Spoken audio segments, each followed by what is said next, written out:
عبادات کرنے کا حق ہے، ہم اس طرح نہیں کر سکے۔ یا رب العالمین اپنے فضل سے ہماری عبادات کو قبول و منظور فرما۔ جناب راجہ علی صاحب نے جس اہتمام کا انتظام کیا افطاری کا، یا رب العالمین قبول و منظور فرما، اپنی جناب سے انہیں اجر کثیر عطا فرما۔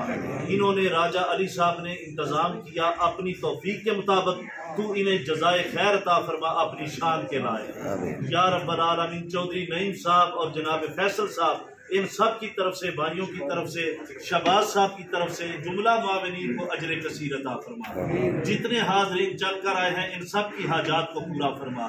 یا رب العالمین حاضرین میں سے جن کے بھی والدین، بہن بھائی، حقدار، تعلق دار والدین دنیا سے رخصت ہو گئے، رمضان شریف کی مبارک گھڑیوں کا صدقہ سب کی کامل بخشش و مغفرت فرما۔ جو بیمار ہیں ان کو شفائے کاملہ عاجلہ عطا فرما۔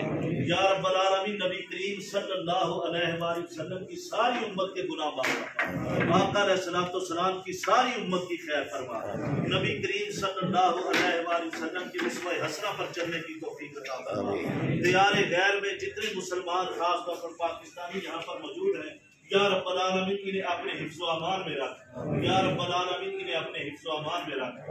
ربنا ظلمنا انفسنا وان لم تغفر لنا وترحمنا لنكونن من الخاسرين۔ لا الہ الا انت سبحانك انی كنت من الظالمین۔ رب اغفر وارحم وانت خیر الراحمین۔ ربنا تقبل منا انك انت السمیع العلیم وتب علینا انك انت التواب الرحیم۔ جب دم آخری ہو یا اللہ، رب پہ ہو لا الہ الا اللہ محمد رسول اللہ۔